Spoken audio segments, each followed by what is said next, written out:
maraming salamat po. Maraming salamat din Ate Au at sa buong iglesia lokal sa Asingan Baptist Church na siyang pinagpasturan po natin for 7 years. Sa lahat po ng mga miyembro, maraming salamat po sa inyo. Nais ko rin magpasalamat sa mga kaibigan ko kung saan nag-aral ako ng Bible School sa Southern Baptist School of Theology, SBST. Yan po ay extension ng PBTS Baguio. Ako po ay nagtapos dyan noong 1990. Gusto kong pasalamatan lahat ng aking naging profesor at mga kaibigang pastor na hanggang ngayon ay mga buhay pa at naglilingkod sa Panginoon. Mga bro, maraming salamat. Gusto ko rin magpasalamat sa Word of Life Bible Institute kung saan din tayo nag-graduate sa Laguna. Sa lahat ng aking naging profesor at kaklase at karamihan sa kanila ay mga pastor na rin po at missionary. Magandang gabi po at maraming salamat sa naiaambag nyo sa akin pagdating sa salita ho ng Panginoon. Gusto ko rin pasalamatan ang mga Fundamental Baptist, ang Conservative Baptist, ang Bible Baptist Churches. Gayon din po yung mga nakasama ko sa Navigators Philippines na isang parachurch na kung saan tayo po ay na-disciple noong ating high school days way back 1986-87. Sa MMP Philippines, maraming salamat po sa mga nakasama ko ng mga manggagawa. Sa Reformed Baptist, ako po ay 10 taon na Reformed Baptist. Tahimik lang, dating yumakap ng tulip na doktrina at iniwan po natin yan, ang turo na yan. Gusto ko rin magpasalamat sa Student Missionary Outreach o SMO na naging bahagi ng aking buhay. Kay Ate Ning, maraming salamat sa lahat ng mga leaders ng SMO Philippines na nandito yan sa Bacolod lang. Maraming salamat po Ate Ning sa inyong pagmamahal sa lahat ng leadership ng iglesia lokal. Maraming salamat po sa inyo. Hindi po namin makakalimutan yung ginawa po ninyong pagkupkup sa amin. Maraming salamat po. Gusto ko rin magpasalamat sa Far East Broadcasting Company or FEBC Philippines na nabigyan po ako ng opportunity na maging kauna-unahang mga field reporters way back 1996. Kami po yung unang batch ng mga field reporters. Na-assign po tayo sa iba't ibang lugar. Nung tayo po ay nasa Maynila at nung napunta po tayo ng Pangasinan ay maraming salamat at na-involve din po tayo sa DYBS sa Bacolod. Maraming salamat po sa pamunuan ng FEBC Philippines. Marami na po akong mga naging presidenteng inabutan ng panahon na yon. At dito sa DYBS, maraming salamat sa aming station manager, kay Pastor Chester Elias at sa lahat ng mga staff. Maraming salamat for your accommodation para po sa akin na maging bahagi po ng pagbabalita. Maraming salamat po. Gusto ko ring magpasalamat sa mga naging mentors ko sa ministry, si Kuya Philip Flores, si Kuya Jong Vital, si Pastor Luther Mancao, Pastor Hil Balignasay ng World Teach. Maraming salamat po. At sa lahat po ng mga pastor, missionaries na nakakilala po sa akin sa Negros at sa Maynila. Maraming salamat po sa inyo. Now let me tell you my story mga kapatid. Taong 1917 ako po ay isinilang. Ako po ay 54 na sa gabing ito. Sabi po ng mother ko na ako po ay nabinyagan sa Katoliko noong 1970. 2 linggo matapos akong isinilang ay nabinyagan po ako sa Santa Teresita Parish Church sa Quezon City noong 1970. Meron po akong pruweba na larawan, hindi ko lang ho maipakita sa inyo sa ngayon, na nagsilbing alaala nung matagal ng panahon. Pero pagkatapos po akong mabinyagan pala sa Katoliko noong 1970, ay umalis po kami doon. Ang sabi ng aking mother ay nagsimula po kaming maging Baptist. Opo. At medyo tumagal po yon. Nung ako po ay nagsimula bilang isang Southern Baptist. Ako po ay naordinahan sa Fundamental Baptist noong taong I think September year 2000 noong ako po ay na-ordain. At naging bahagi na po ako ng iba't ibang mga churches, para churches, NGOs, media network, at body ministries po bilang volunteer. Taong 2009 po, pagkatapos ng Bagyong Ondoy sa Maynila, ay nalipat kami sa Bacolod City, sa Negros Occidental, sa lugar ng aking ikalawang may bahay. Kaya po nagpapasalamat po kami sa opportunity na kami ho ay dito na ho talaga for good, mga kapatid. At dito po sa Negros ay naging bahagi po ako ng iba't ibang churches. Naging bahagi po ako ng SMO at iba pang mga grupo. At ako'y nagpapasalamat sa Panginoon sa opportunity ho na naging bahagi po tayo. Mga nakailang buwan lang din ho ako, naging bahagi ako ng Ictus Main sa Mandalagan. Ako po ay nakapag-preach na rin dyan sa alas 3 sa hapon. Medyo matagal na po yon. At may mga ilan din ho ako mga pastor na nag-volunteer po ako sa kanilang mga outreaches. Katulad nila Pastor Hill Fernandez. Naging bahagi po ako ng kanilang grupo ng kaunting panahon lang din ho. At yung iba pang mga kapastoran. Opo. Now, sinishare ko po mga kapatid sa mga kapapasok lamang sa ating broadcast na ito isang kwento ng aking spiritual journey. Ano na ba nangyayari sa akin ngayon? Marahil may mga napapansin kayo sa takbo ng ating content, ng ating pagbo-broadcast. At sabi ko po sa inyo, gusto ko maging honest. Gusto kong ikwento yung ilang detalye. At hindi ko po alam kung ano po ang resulta nito pagkatapos ko magkwento. And probably some of you ay malulungkot. And probably some of you ay okay lang. Probably ang iba sa inyo ay mananahimik. Ang iba sa inyo probably may iwang tanong sa inyong kaisipan, and that's normal. Mga kapatid, ang objective ni Brad Calix tonight is sabihin sa inyo ang laman ng aking puso at maging transparent po sa inyo, mga kapatid. Mas maganda po yun na alam nyo, wala akong nilihim sa inyo. At ito po ay bahagi ng aking kwento. Ito po yung isa sa pinakamahalagang segment ng aking pagbo-broadcast sa Kainos Life. Yung personal kong maikwento sa iyo, ano ba nangyayari? Para hindi ho kayo malito, hindi na kayo magtanong kung saan-saan, kasi direkta ko na hong sinasabi sa inyo sa mga oras na ito. Na panahon po ng pandemya, na magkaroon ako ng inner desire for truth. Na feelings ko sa panahon na yon, malaking kawalan kasi hindi normal yung buhay ko. Lagi na lang po tayo nasa bahay nung panahon ng pandemya. Naiinip ako masyado, pero ibinuhos ko na lang po yung malaking panahon sa panonood sa mga video sa YouTube na makabuluhan at pakikinig sa mga religious staff. Noon pa man, mga kapatid, noong panahon na ito ng pandemya, ay malaki na po yung aking paghanga sa Orthodox Church. Dahil sa paniniwalang tama ang kanilang belief system. Now, dumating po yung point, mga kapatid, na may mga nakakausap na ako mga local priests sa Pilipinas bilang paghahanda na pagiging isang catechumen. Pero lumipas ang medyo mahabang panahon na tila walang malinaw na direksyon na ako'y maging isang member ng Orthodox Church. Now, sa mga panahon na ito ay buntik na rin ho ako maging alliance na pastor noong mga panahon na ito. Matagal ko na hong alam ang grupo ng alliance. Nung nasa Manila pa ho kami at may mga kaibigan po akong pastor sa alliance. Sa katunayan po, yung aking panganay sa aking first marriage na namatay yung aking may bahay, yung aking panganay po ay siya po ay assistant or associate pastor po sa Burning Bush Alliance Church, Antipolo City.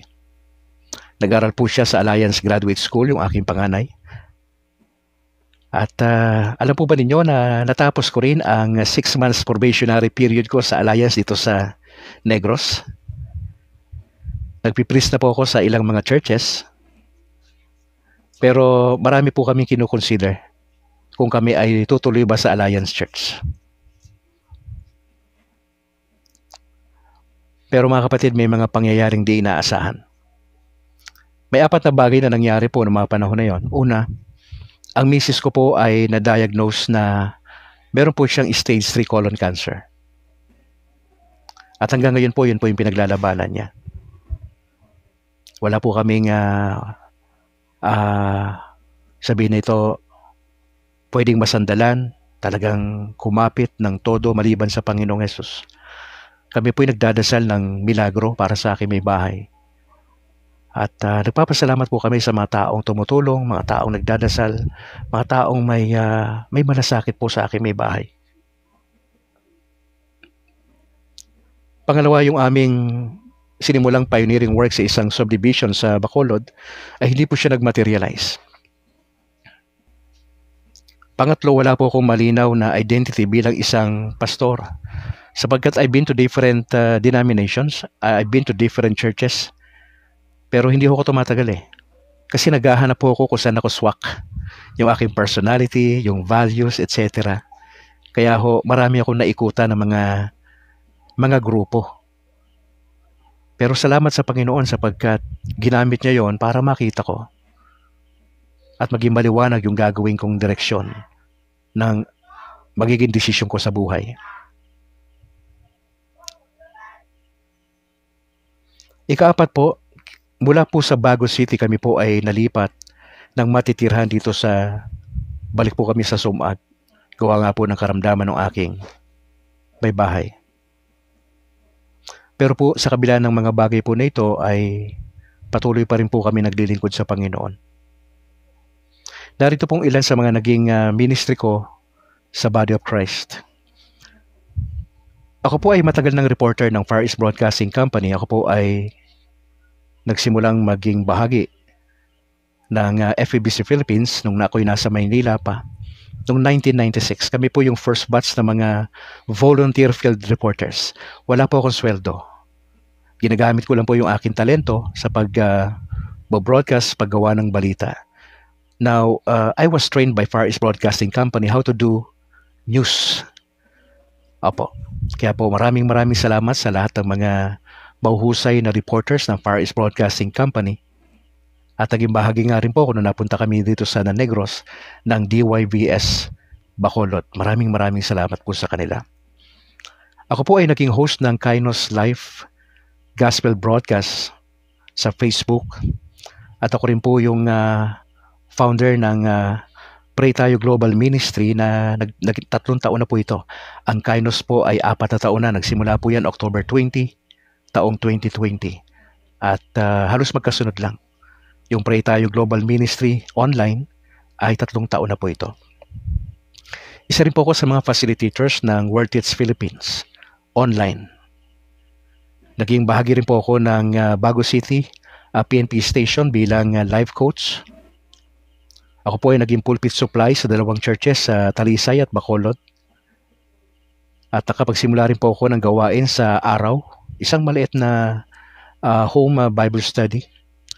At ako po ay naging direktor ng isang mobile Bible school sa Negros na ang tawag po namin ay Equipped to Minister Bible Institute. At yan lang po yung ilan sa mga naging ministry ko dito sa Negros. At syempre, kung i-count natin lahat yung ministry nung pinagsimula ko ng 19 anyos bilang pastor, ako po ay 54 na ngayon. At least siguro mga nasa 37 years na ako ay naging missionary pastor po. Maraming salamat po sa Panginoong Hesus. Now siguro, ito na yung ito na yung pinakagusto kong sabihin sa inyo mga kapatid. Noong una, di ba, sabi ko sa inyo, akala ko magiging member ako ng Orthodox Church noong panahon na yon, panahon ng pandemya. Pero nagantay ako ng 1 taon kalahati, pero wala nangyari. Nanalangin kami sa Alliance kung kami ay mapupunta sa Alliance, pero marami kaming kinonsider. Akala nga noong anak ko na panganay ay matutuloy ako sa Alliance, pero hindi po nangyari. Marami pong mga bagay-bagay na kinukonsider po kami. So ano po yung gusto ko sabihin sa inyo mga kapatid. Na gusto ko sabihin sa inyo what led me to embrace instead of Orthodox Church ay niyakap ko ang Catholic Church. Now, let me say this upfront. Dahil sa Catholic faith mga kapatid, meron silang malinaw, meron silang kompleto, at meron silang matatag, bagamat kontrobersyal ang simbahan sa napakatagal ng panahon. At sila po yung paboritong atakayin ng mga kulto sa Pilipinas, ang simbahang Katolika. Now, ano po yung what led me to this group na mag-decide ako na dito na lang ako? Ano yung nagustuhan ko na turo sa kanila? Number 1 po, sino ba yung nagtatag ng simbahang Katoliko? Ang Panginoong Hesus. Pangalawa, nagustuhan ko yung 7 Sacraments. Pinag-aralan ko po ito noong mga panahon ng pandemya. Sabay po yon, Orthodox, Alliance, Catholic. Tatlo ho yung pinag-aaralan ko sabay-sabay. Pangatlo ho, na-appreciate ko yung apostolic succession ng simbahang Katoliko. Na pwede nilang matrace yung pagiging legitimate ng simbahan. Bagamat very controversial yung simbahan, hindi ko yung dinideny. Maraming iskandal na nangyari ng Middle Age, di ba? Alam natin yan sa kasaysayan. Pero bakit sa kabila noon ay mas naging very favorable sa akin tong grupo na ito? Yung Marian Theology. At most importantly, mga kapatid, doon sa 7 Sacraments, yung nagbigay talaga ng parang kakaiba sa akin na pagdating sa katotohanan yung turo patungkol sa Eucharist. Na matagal kong pinaniniwalaan na ito ay symbolic lang, kasi bilang Baptist, symbolic lang talaga yan. Majority ng mga evangelical, protestante, symbolic lang. But I came to realize, hindi siya symbolic. Siya ay literal. At yun po yung nagustuhan ko rito, mga kapatid. Now, pangalawa,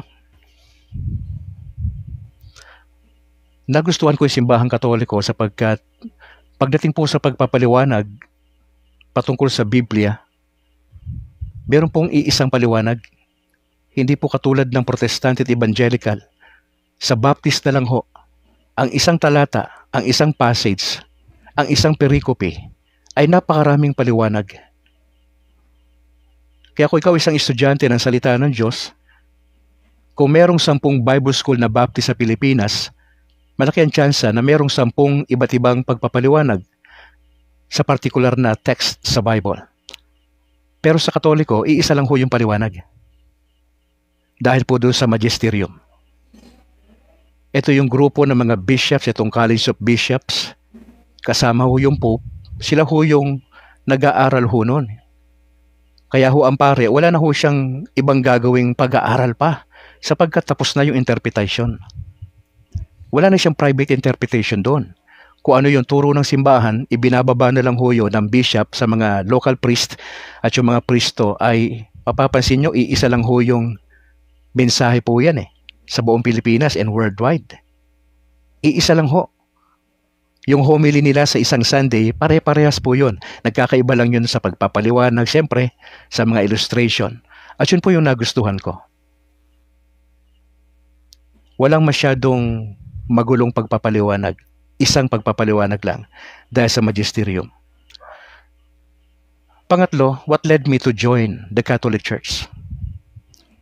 Mga kapatid, nasawa na tayo sa mga double standard na buhay ng mga pastor. I've been to different churches.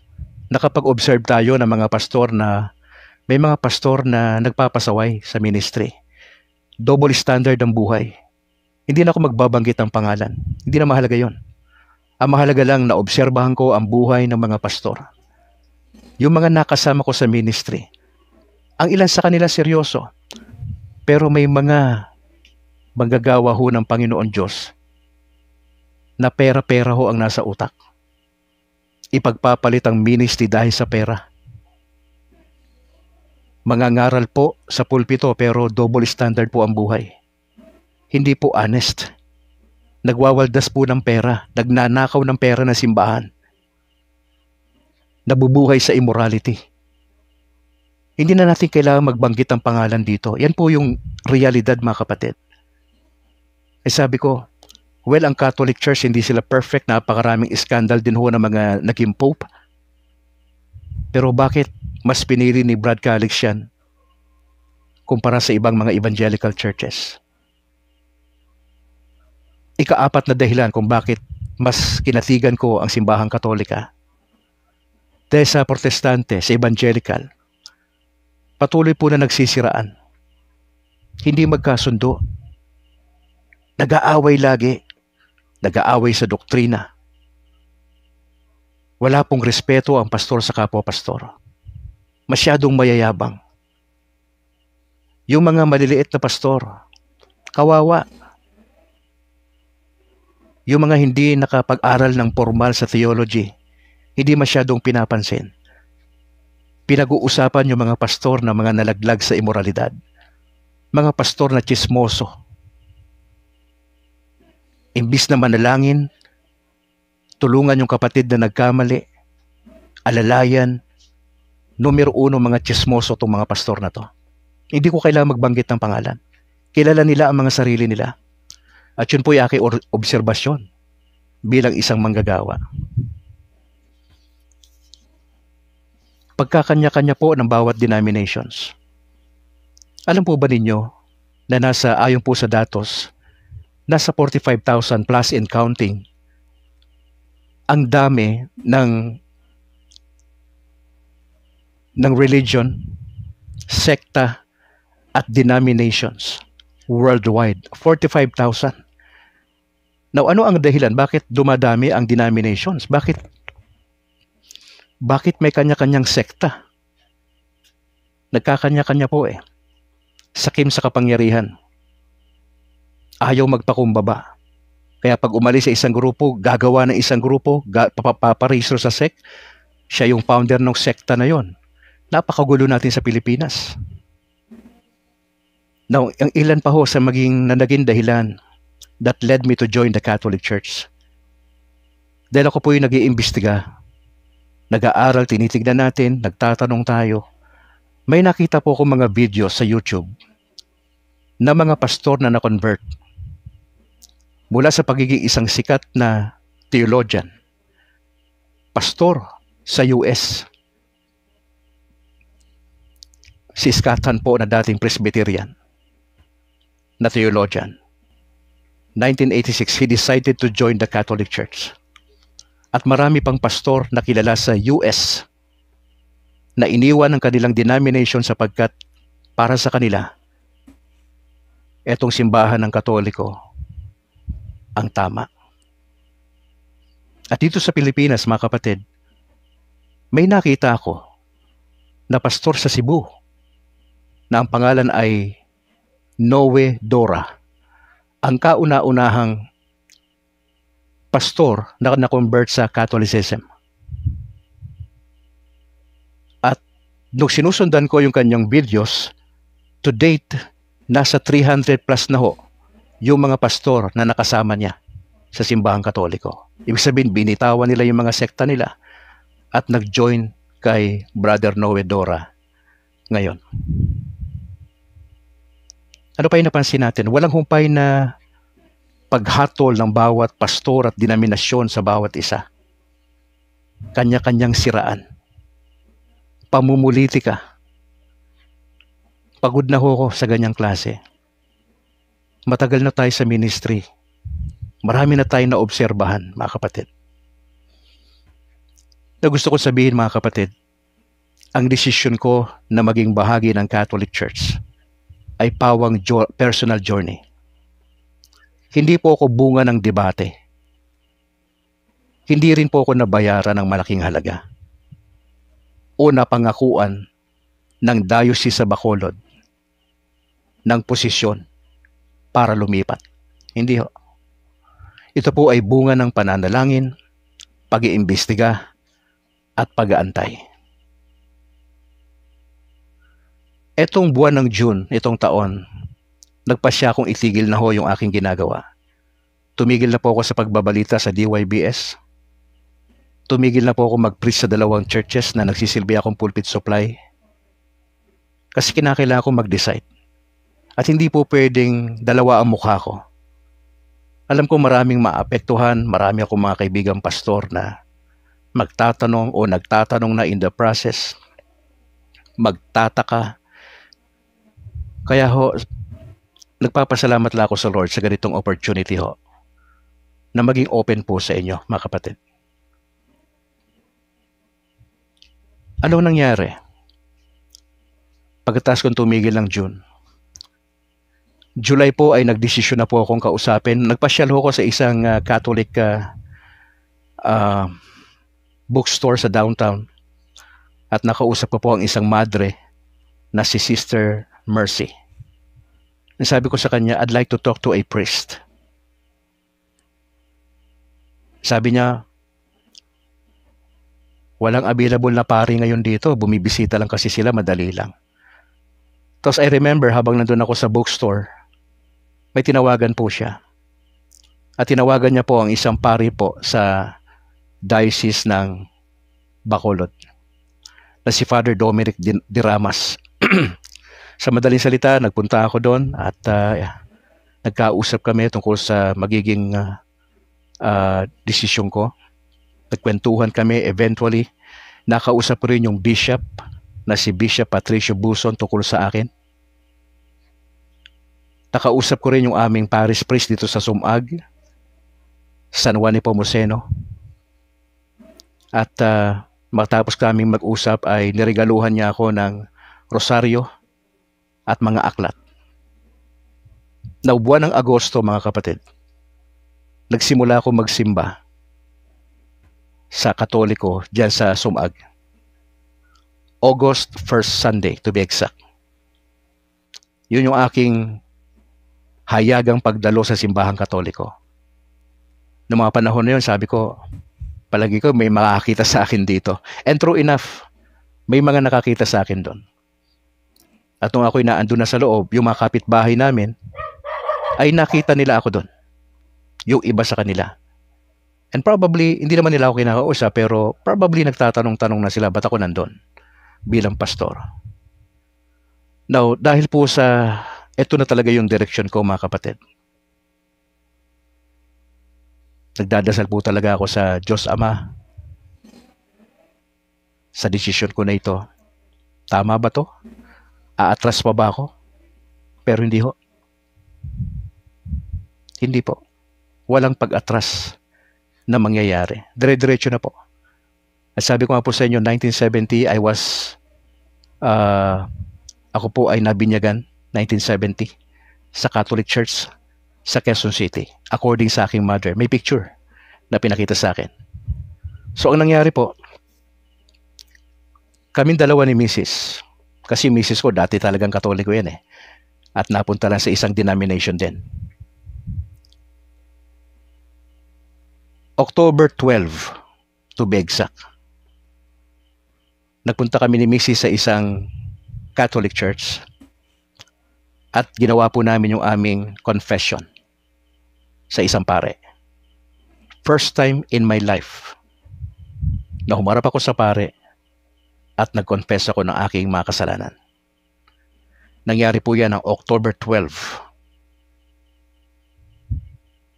Ilang linggo ang lumipas, October 26, nang opisyal po ako na ma-confirm ni Bishop Patricio Buson dyan sa Sumag. In other words, mga kapatid, October 26, ako po ay opisyal na naging miyembro ng San Juan Nepomuceno Parish Church sa Sumag.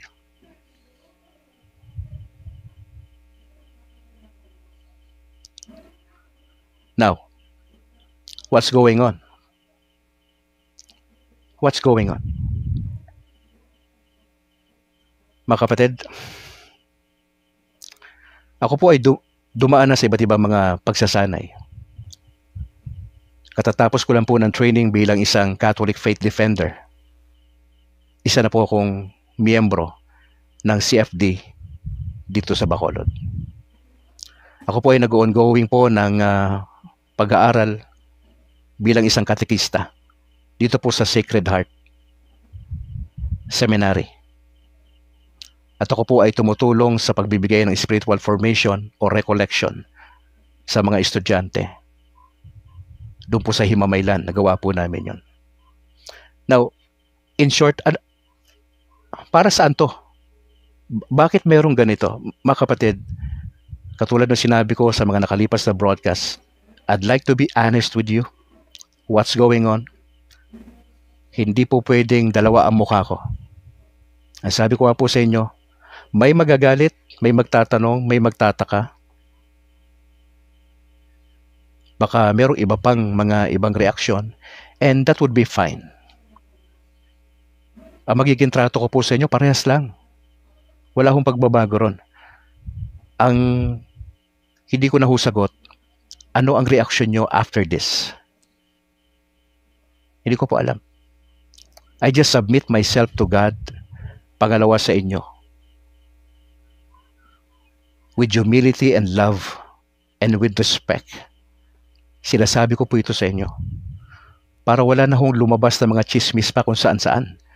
Kasi napakinggan mo live sa birthday ko ginawa December 3, 2024, alas 8. Nangyari ito, 40 minutes lang ako nagsasalita rito. Napakinggan mo first hand. Pwede mo ulitin tong video na to mamaya. Kaya po, nagiging honest lang po ako sa inyo mga kapatid. Na gusto kong sabihin officially sa gabing ito sa aking kaarawan mismo, sa aking 54th birthday tonight. Ito po yung aking official declaration. Ladies and gentlemen, to my fellow pastors, missionaries, at yung mga nagmamahal po sa atin, naniniwala kay Al Calixto. Dahil dito mga kapatid, ako na si Al Calixto ay hayagan kong sinasabi sa gabing ito, December 3, 2024, alas 8:41 ng gabi, na opisyal kong niyayakap ang pananampalatayang Iglesia Katolika Apostolika Romana at formal kong iniiwan ang aking pagiging isang independent missionary pastor ng grupong Baptist for 37 years. Mga kapatid, bukas po ako sa anumang dialogo. Bukas po ako sa anumang forum. Wag lang this month. Gawin natin next year kung gusto po ninyo. Especially po para sa mga kaibigan ko mga pastor. Nagpapasalamat po ako mga kapatid sa opportunity na ibinigay ng Lord sa akin. Pangalawa, sa inyong pakikinig. Alam kong maraming masasaktan. Maraming magtatanong. At inihahanda ko lang ho yung aking sarili sa magiging resulta nito. I just want to be honest with you. Yan po ang nangyayari kay Brad Calix ngayon. I am now declaring to you that I am now officially a Catholic guy. Officially po October 26, official ako naging miyembro ng San Juan Nepomuceno Parish Church sa Sumag. Kasama ang aking may bahay at yung aking dalawang anak na si James Philip at Alana Grace. Mga kapatid, uulitin ko po sa inyo with much respect and love. Maraming salamat po sa mga kaibigan kong pastor. Ang aking hinihingi lang po ay unawa sa akin naging pagpapasya. Hindi ko po kayo kalaban. Ang kalaban natin si Satan. Ang kalaban natin yung mga kulto. Hindi po kulto ang Catholic Church. Trinitarian po ang Catholic Church. Marami lang ritual. Marami lang mga dinadaanan. Pero mga kapatid, I'd like to challenge you. please understand. Andito lang ho ako. Pwede tayo magkape-kape doon sa mga pastor na pwede tayo magkwentuhan. Pero wag na sana tayong aabot sa anumang bagay. Kwentuhan lang. We can pray for one another, mga kapatid.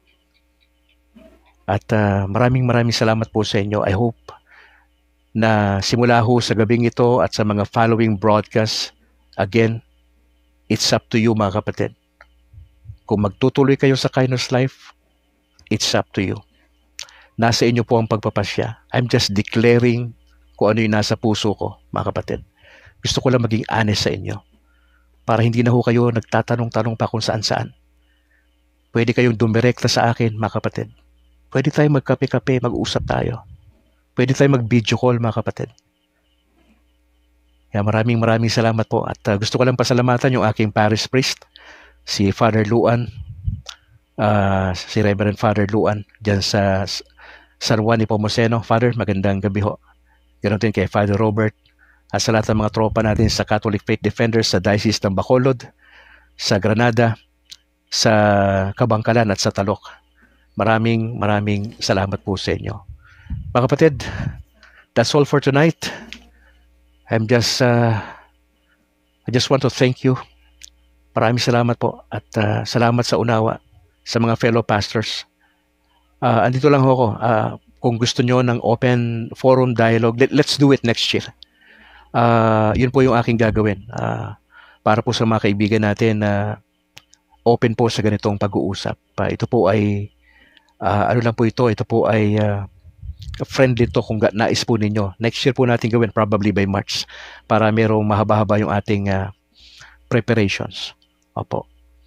Misan pa, sa ngalan po ng aking may bahay na si Annalyn Ledesma Calixto at yung aming dalawang anak na si James Philip at Alana Grace, at sa lahat ng mga pastors, missionaries, evangelists na naging bahagi ng buhay ko, gusto ko lang sabihin, maraming salamat po sa inyo. At ako po ay nagpapasalamat sa mga naging kaibigan ko sa Church of Christ, kila Pastor Abobot at sa buong tropa. Maraming salamat.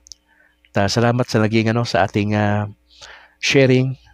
Maraming salamat sa opportunity to know you. Maraming salamat kila Pax Padilla na mga kaibigan natin. Talagang iba-ibang grupo ito, pero ang maganda lang nito ay bukas lang ho sa mga pag-uusap. Kaya maraming salamat po. Salamat muli sa mga nag-greet sa ating kaarawan. Masaya ako kasi umabot ako sa 54 na birthday natin tonight. Maraming salamat po. To God be the glory.